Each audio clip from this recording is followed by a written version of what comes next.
Muy buenas, les damos la bienvenida a Diagnóstico una semana más. En esta ocasión nos vamos a fijar en el VIH, en el SIDA, una enfermedad que se inició en los años 80, que entonces tenía unas tasas de mortalidad de aproximadamente el 36%, pero que ha cambiado radicalmente en los últimos años gracias a los nuevos tratamientos que hacen que las personas que tienen este virus, el VIH, puedan llevar una vida absolutamente normal. No así, eso también es verdad, en los países subdesarrollados, donde todavía esta patología sigue siendo en algunas ocasiones verdaderamente dramática. De todo esto y mucho más vamos a hablar, entre otras voces autorizadas, con una eminencia mundial en la materia, el doctor José Alcamí, jefe de la unidad de SIDA del Centro Nacional de Microbiología. Enseguida estamos con él. Antes, como siempre, arrancamos Diagnóstico con un rápido repaso de la actualidad en 3 minutos.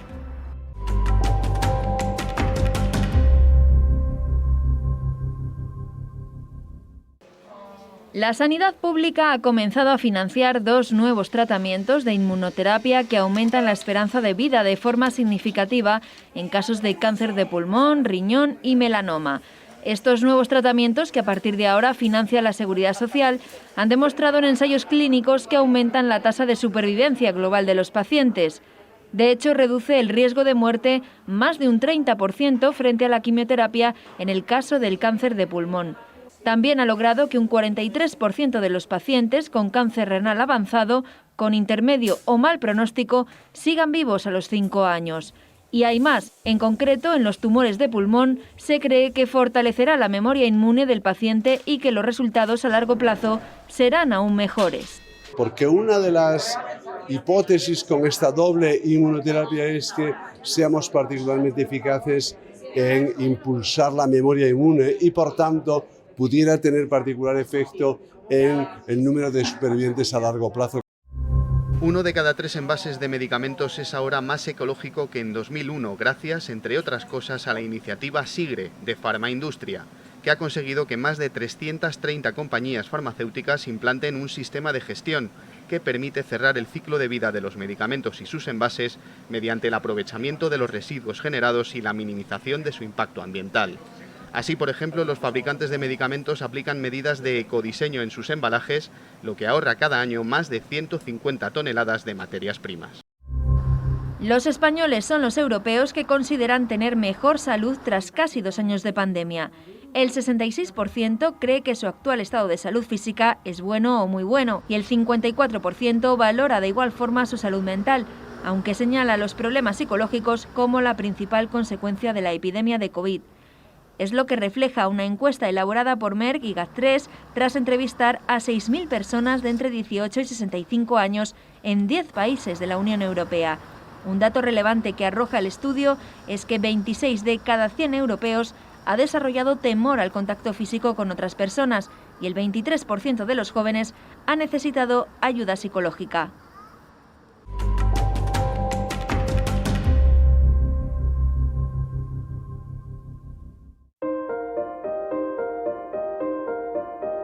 Se habla poco de SIDA, puede incluso parecer a veces una enfermedad del pasado. En África, desde luego, no lo es. Allí supone todavía un problema sanitario de primer orden. En Europa y en general en Occidente, los fármacos desarrollados en las últimas décadas contra el virus causante de la enfermedad, el VIH, han logrado que queden casi en el olvido los efectos devastadores del SIDA que han acabado con la vida de 30 millones de personas en el planeta. No obstante, todavía se registran en España alrededor de 3.000 nuevos contagios anuales, todos prevenibles y evitables. De todo esto hablamos con diferentes expertos en la materia. Uno de ellos, nuestro principal invitado de hoy, es el doctor José Alcamí, director de la Unidad de Inmunopatología del SIDA en el Centro Nacional de Microbiología. Se trata sin duda de una de las máximas autoridades en VIH del mundo, además de un magnífico divulgador científico. Doctor Alcamí, ¿cuándo y por qué decide usted dedicarse a una enfermedad como el SIDA?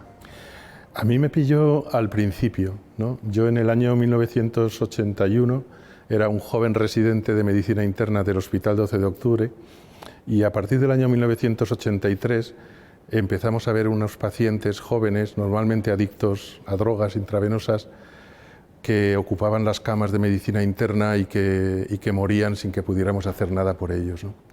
Entonces a mí aquello como joven médico me impactó mucho.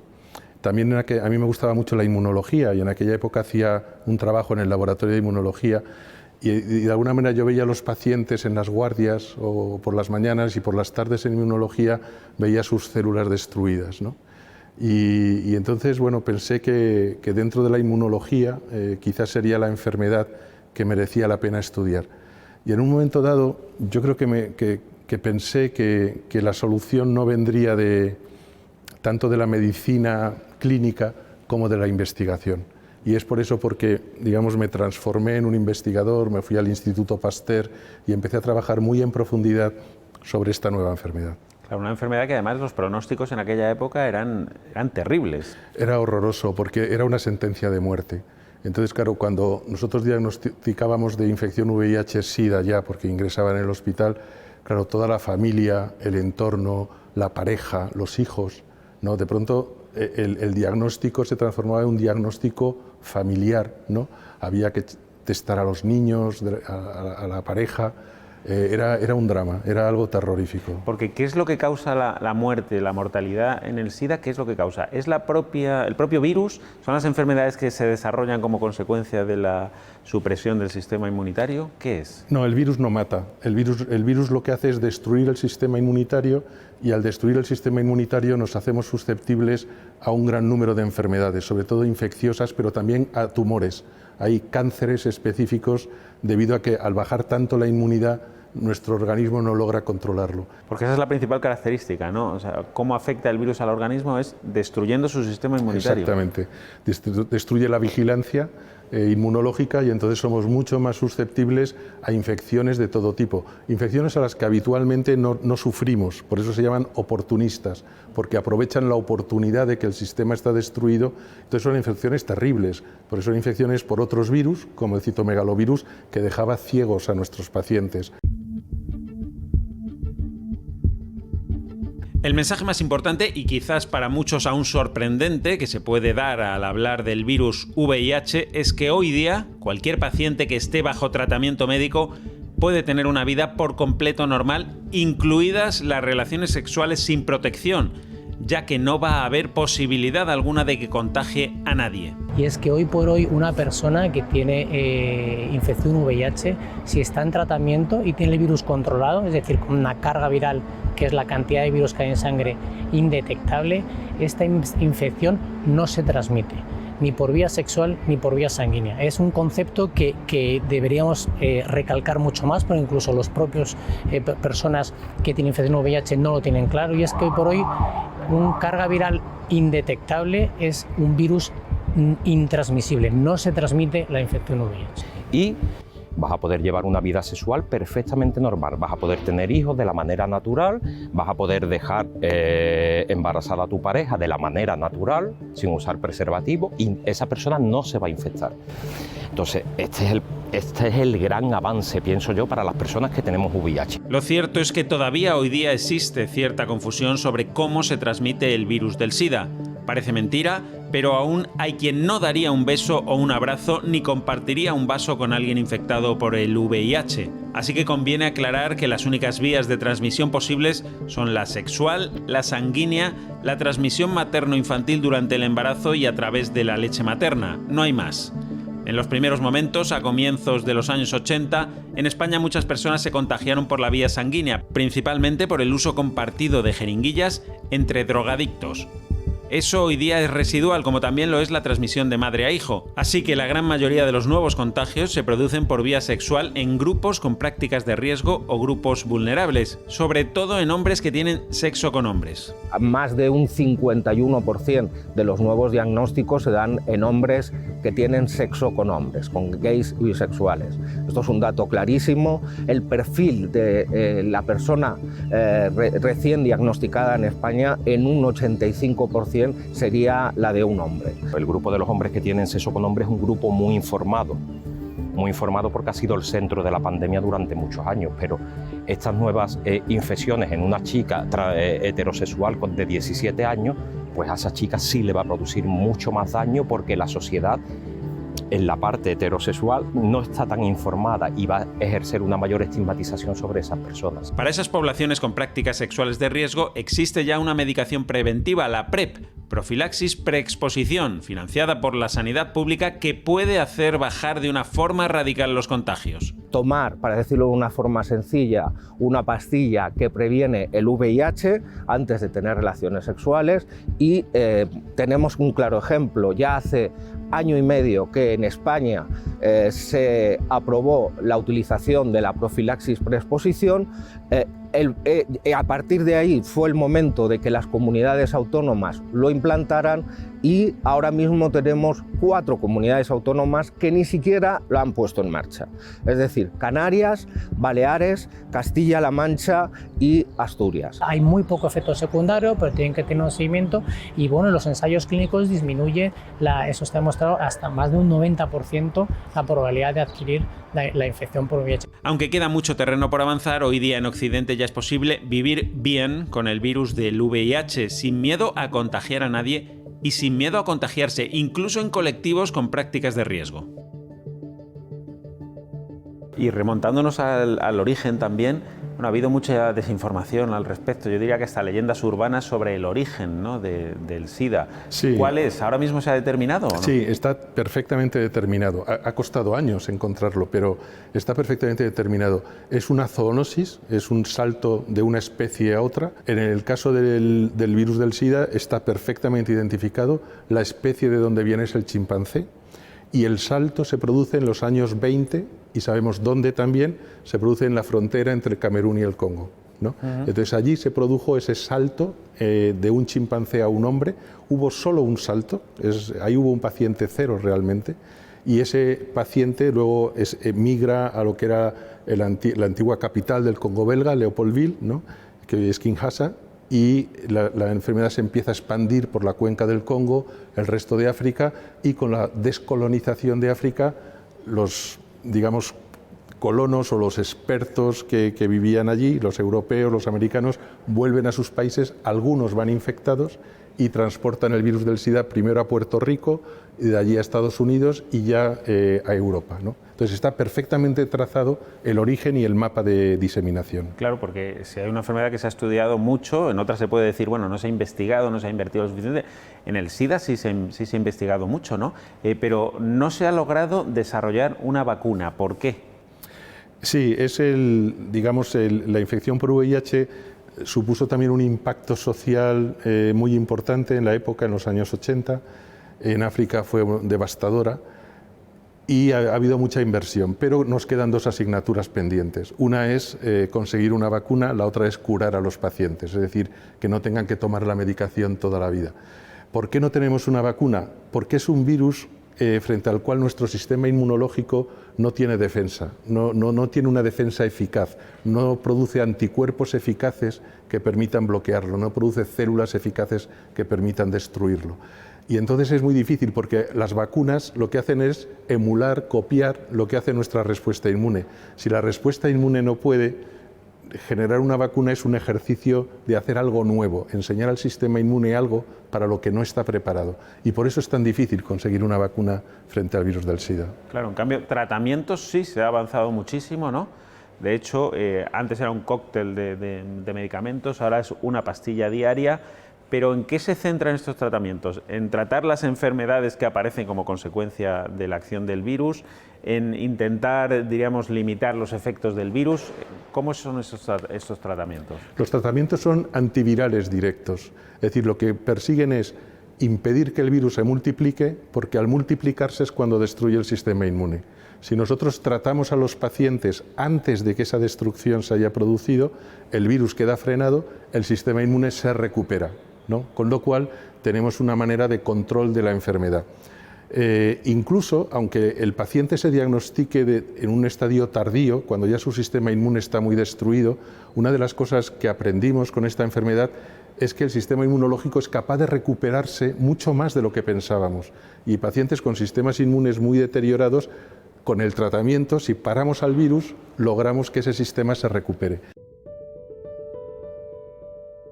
En los primeros momentos de la pandemia de SIDA, el diagnóstico de infección por VIH era lo más parecido a una condena a muerte a medio plazo.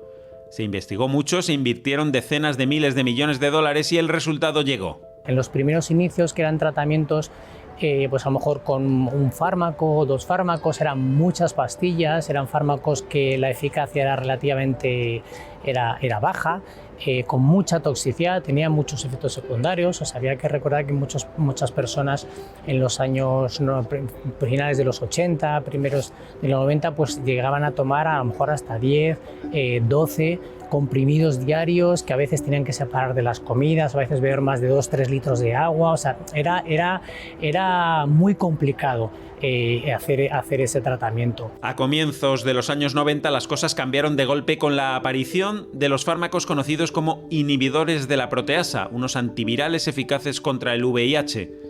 No obstante, esos tratamientos todavía requerían muchas pastillas al día y tenían efectos secundarios con gran impacto en la calidad de vida de los pacientes. A principios del siglo XXI apareció la primera combinación de fármacos en una sola pastilla, lo que supuso una gran ventaja. Hoy lo que tenemos son tratamientos de combinaciones de una pastillita al día, también un comprimido al día, con una eficacia tremenda. Hoy conseguimos que prácticamente todo el mundo que se tome la medicación tiene carga viral indetectable, la infección está controlada, con muy poquitos efectos secundarios. La vacuna de momento no aparece en el horizonte, pero sí nuevos tratamientos que pasan por facilitar aún más la vida a los pacientes. Hablamos de los fármacos de liberación retardada. Incluso los primeros que van a venir son fármacos que son inyectables, que se pueden poner intramuscular incluso una vez o una vez al mes o una vez cada 2 meses. En todo caso, hoy sigue siendo fundamental un diagnóstico rápido de la infección. Cuanto antes se actúe ante el VIH, mucho menores serán sus efectos sobre la salud. Un diagnóstico de infección VIH pillado relativamente pronto no va a dar ningún problema a lo largo de la vida, mientras que pues puede haber diagnósticos tardíos con las defensas un poquito bajas, que ahí ya sí que puede haber algo un poco más de complicación. Y que no se produzca, pues como se están produciendo hoy en día, que más de un 50% de los nuevos diagnósticos se producen en fase SIDA. La fase SIDA es reversible, pero no tendríamos por qué llegar a que una persona tenga totalmente su sistema inmunitario deteriorado. El SIDA ha pasado en unas décadas de ocupar portadas de periódicos, publicaciones de todo tipo, a prácticamente desaparecer de los medios de comunicación, ¿no? No sé si esto es una buena señal, porque quiere decir que la incidencia de la enfermedad es menor, está más controlada, o es una mala señal. ¿A usted esto le preocupa, le molesta? Bueno, tiene esas dos vertientes. Personalmente, para mí, que he trabajado bastante también en África, lo que es más doloroso es que en todo lo que es el África subsahariana, el SIDA sigue siendo una enfermedad devastadora. Solo la mitad de la gente que necesita tratamiento, un tratamiento que existe, lo toma, porque sus países no logran proporcionárselo. Eso quiere decir que todos los años, en 2018 se infectaron de VIH 1.700.000 personas. Y esto es algo monstruoso, porque murieron 800.000. O sea, todavía hubo 800.000 muertos de SIDA. Todavía se infectaron casi 180.000 niños.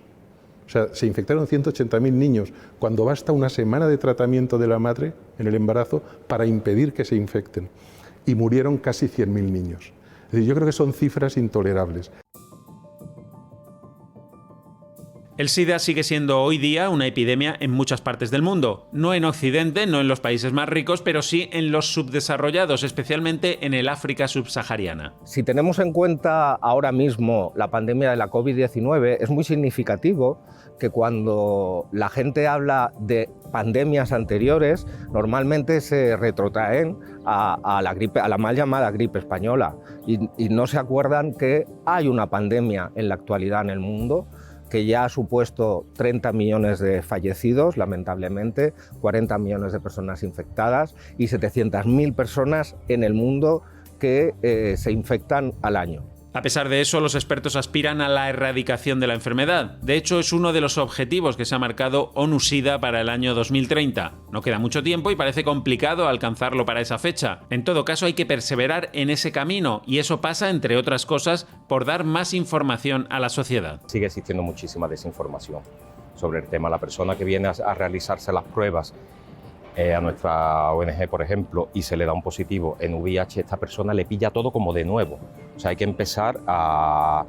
Porque la idea que tiene esta persona en la cabeza es la muerte de Rojas, o la muerte de Freddie Mercury, las caras encanijadas, pues unos efectos secundarios tanto de la medicación como del propio virus que hoy no se producen. Para lograr acabar de manera definitiva con el SIDA y mientras tanto para reducir los casos, sería importante cumplir otro de los objetivos que marca el propio Ministerio de Sanidad. Que por lo menos una vez en la vida a todas las personas que están en edad de tener relaciones sexuales, que ha avanzado mucho, es decir, desde una edad, pues no lo sé, 15, 16 años hasta 90, 90 y pico, sí que se les debería hacer la prueba del VIH, por lo menos una vez. Los avances en la investigación de nuevos tratamientos ayudarán a alcanzar la meta de erradicar el virus del SIDA o al menos controlar totalmente la enfermedad. Tenemos ejemplos y publicados y que han sido públicos en prensa de personas que tenían infección VIH y a través de una serie por otro que no son medicamentos, otro tipo de trasplantes de médula ósea, una serie muy compleja, pues han conseguido, digamos, eliminar la infección VIH del organismo. Esas son unas líneas de investigación que están abiertas, que son posibles. Lo que pasa que hoy por hoy, en un corto plazo, no son viables. Pero desde luego ahora la mayor responsabilidad está en las administraciones, que si apuestan de una forma mucho más seria en la respuesta al VIH y al SIDA, efectivamente podríamos ser optimistas y ver cómo en 20, 30 años puede haber una generación libre del VIH. Ese es el objetivo, lograr que el virus que ha matado a 30 millones de personas acabe encerrado en los libros de historia. ¿Y cómo ve usted el futuro de esta enfermedad? ¿Se puede, por la conversación que hemos tenido, quizá anticipo la respuesta es no se va a poder erradicar en breve, como la viruela o como la polio parece que está en ciernes, pero ¿usted cómo lo ve? A ver, desgraciadamente yo creo que no se va a erradicar, ¿no?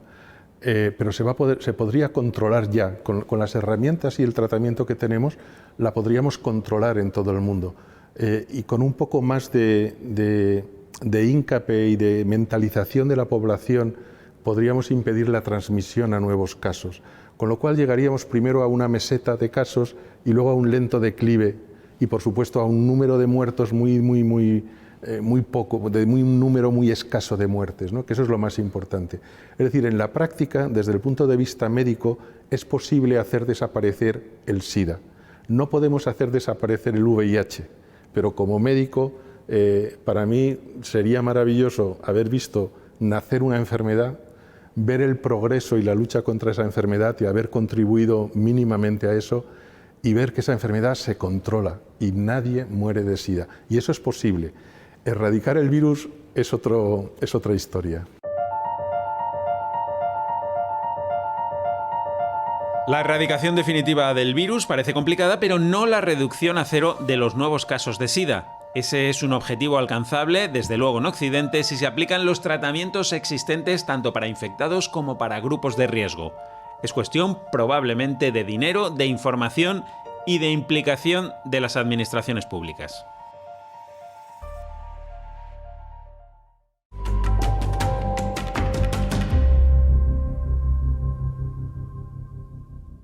Seguimos avanzando en el diagnóstico, hemos llegado a la radiografía, en el momento en el que cada programa damos voz a los pacientes. Por eso hemos trasladado uno de nuestros equipos hasta el Comité Ciudadano Antisida. Esto es lo que nos han contado.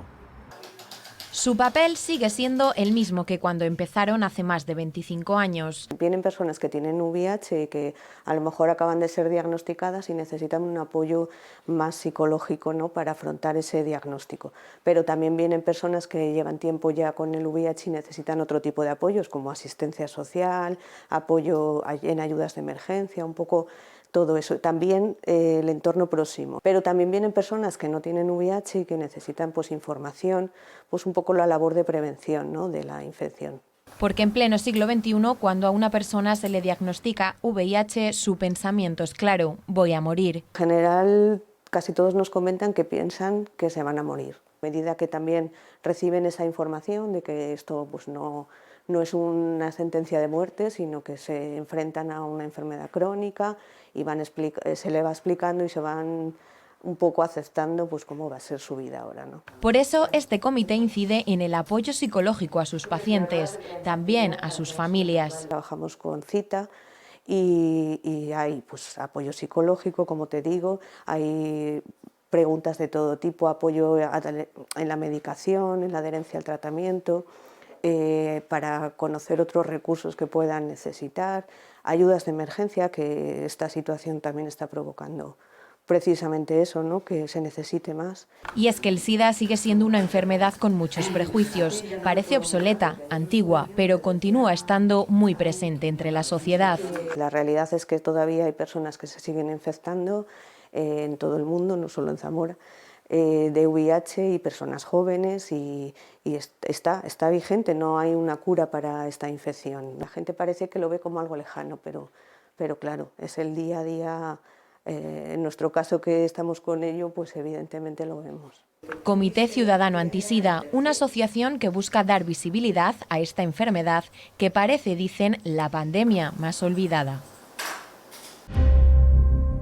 Bueno, pues ahora sí que tenemos que poner ya punto final al programa de hoy, pero les emplazamos a que vuelvan con nosotros dentro de una semana. Ya saben, en 7 días les esperamos con un nuevo asunto de salud contado desde una perspectiva muy diferente. ¡Hasta luego!